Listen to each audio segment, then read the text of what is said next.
Salut la famille, ici nous partageons avec vous la construction d'un bâtiment ultra moderne mettant en exergue les dernières technologies d'élevage. Il faut le dire, ce bâtiment est situé au Cameroun, plus précisément dans les encablures de la ville de Douala, qui est connue pour ses excès de chaleur.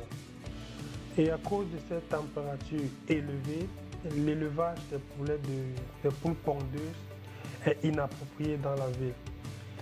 L'équipe d'experts de Frischling Farm a décidé de mettre sur pied un bâtiment prototype doté des équipements high-tech de dernière technologie afin de pallier aux problèmes d'excès de chaleur et de mettre les sujets dans un environnement propice pour leur épanouissement. Et tout au long de cette chaîne, nous partagerons avec vous tous les détails du bâtiment et de l'évolution de nos 10 000 sujets.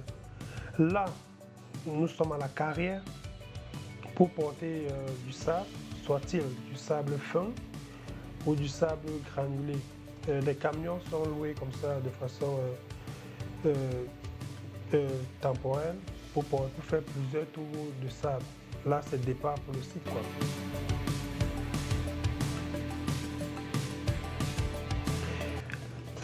Ici, c'est un jour nouveau qui s'est levé, le soleil au rendez-vous et toute l'équipe choc est sur le terrain.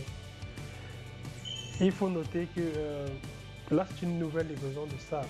Et il faut noter ici qu'au même moment que le terrain, que le bâtiment était en train d'être construit, les poussins étaient en plein chauffage, dont le facteur temps était très critique ici là.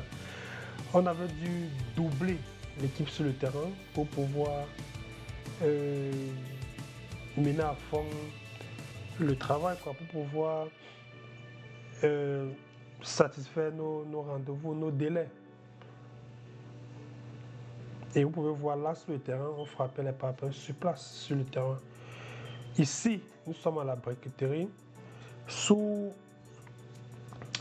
recommandation de l'ingénieur en génie civil qui suivait le chantier. Toute la fondation du bâtiment a été faite avec les parpaings de vin vibrés. Et là, donc, on était à l'achat des parpaings, de ces parpaings de vin. Et le vendeur de parpaings, le contrat que nous avons eu avec lui était que il doit s'occuper. Nous devons, en Frischling Farm, nous sommes chargés de chercher le camion qui devrait transporter les parpaings sur notre site. Et lui, le vendeur de parpaings, doit chercher l'équipe et s'occuper du chargement des parpaings dans le véhicule. Et ici, nous sommes déjà sur le site à Frischling Farm. Là, c'est l'équipe de Frischling Farm que vous êtes en train de voir en plein déchargement des parpaings sur le site. Il faut aussi noter que si vous regardez de plus près au sol, vous deviez voir les crampons du bulldozer qui était passé au préalable pour niveler le champ. Je me souviens plus trop de quel était le degré de pente du site. Mais vous pouviez voir à côté quelle partie de terre a été décapée, quoi. Donc il a fallu faire entrer le bulldozer pour racler, niveler le sol. Ceci est en saison de pluie. Pour ceux qui ont déjà fait des opérations qui utilisent le bulldozer, vous savez qu'en saison de pluie, c'est pas aisé parce que le bulldozer glisse un peu et le travail va lentement. Donc là, ce sont les parpaings qui sont en train d'être livrés. Et de plus près, si vous regardez, vous verrez aussi les ficelles du maçon. Parce qu'au même moment, quand on livrait les parpaings, le maçon s'attelait déjà à faire ses fouilles. Là, vous voyez de plus près les ficelles, voilà les ficelles du maçon. Et comme je dis tantôt, au même moment, le maçon faisait ses fouilles. Et là, ce sont les fers que nous amenons au chantier. Et ça devait monter normalement avec les parpaings de vin, mais cela n'a pas pu. Et là, c'est avec la voiture personnelle que nous avions décidé d'amener les fers au chantier. Là, nous sommes au chantier. Ça, c'est notre équipe. Hein. Ça, ce n'est pas l'équipe du maçon ou de notre ingénieur. C'est l'équipe de Frischling Farm. Le contrat que nous avons eu avec l'ingénieur était que Ces fers devaient être pliés par notre équipe, par nos employés, et le maçon devrait leur payer. Dans leur période de pause et en fin de soirée, nos employés s'attelaient à plier les fers comme ça et le maçon les payait. Là, ce sont des sacs de ciment. Je vous épargne le nombre de sacs de ciment de tonnes qui ont été utilisés. Et si les fouilles ont déjà été faites, les murs sont déjà en érection, en élévation, et c'est en pleine saison de pluie. Vous pouvez voir de l'eau qui stagnait déjà, quoi. Déjà encore, là, nous sommes en pleine saison, saison de pluie. Là, vous avez encore une vue de l'élévation. Et là, ce sont les deux murs qui ont déjà été érigés. Le complexe, le bâtiment est long de plus de 90 mètres, 92 mètres pour être plus exact. Et toutes ces fenêtres de part et d'autre que vous voyez n'étaient pas dans le plan initial. C'est une fois sur le terrain que nous avions décidé à Fischler Farm d'incorporer ces fenêtres. Et dans les vidéos suivantes, on vous dira le pourquoi nous avons décidé d'incorporer ces fenêtres et quelles sont leurs fonctions. Vous voyez, un très long bâtiment, quoi. 92 mètres pour 10 000 sujets. Ceci était une recommandation du maçon. Ça, je parle du poteau central. On avait comme ça 3 à 4 poteaux centrales que le maçon a décidé de mettre. Et il y avait aussi un autre poteau transversal au-dessus du poteau central qui reliait les deux murs pour renforcer leur solidité. Parce que ce que l'équipe d'experts à Fischler Farm a fait, nous avons donné le croquis, le box à l'ingénieur en génie civil et il revenait donc à lui de matérialiser ce box sur le terrain, quoi. Donc c'était son idée de faire ce poteau central pour plus de rigidité. Là évidemment c'est le mortier qui est en train d'être tourné pour le sol. Regardez l'épaisseur du sol.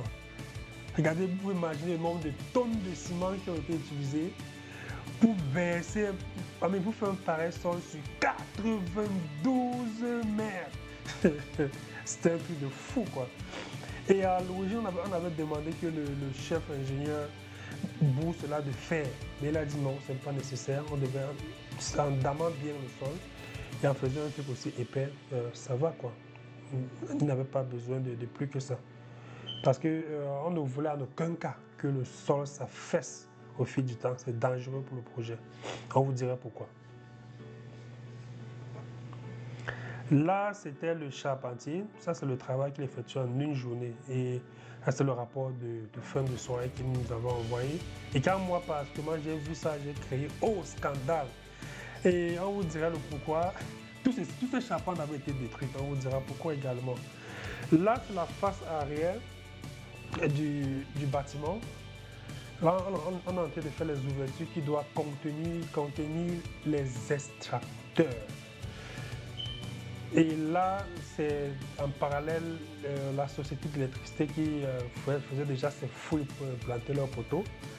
Oui, parce qu'on a dû, à Fischler Farm, tirer l'énergie. Et bon, là, c'était le trou dont la société d'électricité a fait. Parce qu'on a dû prendre notre propre transformateur pour l'alimentation du champ en électricité. Du site, parce qu'on a besoin de l'électricité, on a, pour power tous nos équipements. Et ici, les gars, c'est le travail fini. Vous voyez là tous les extracteurs en plein fonctionnement, en plein test, tous en train de tourner.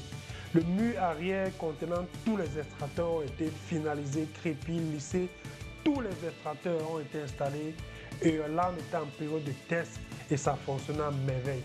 Je vous laisse écouter le cri de joie de l'un de nos employés sur le terrain. C'était un truc de ouf, quoi. Voilà les merveilles de la technologie. Les merveilles de la technologie. Donc, vous avez écouté, c'était un truc de ouf. Lorsque de loin, à distance, on reçoit ce genre d'image qui après un travail acharné et on met les équipements en test et on a ceci, c'est juste un truc spécial. Dans la prochaine vidéo, on vous partagera la face avant du bâtiment, on vous partagera tous les équipements qui se trouvent à l'intérieur du bâtiment, on vous partagera tout serait partagé avec vous dans la prochaine vidéo.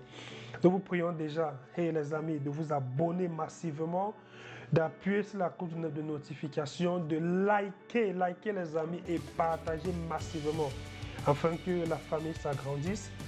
Et nous vous disons prochainement pour une nouvelle vidéo. Ciao!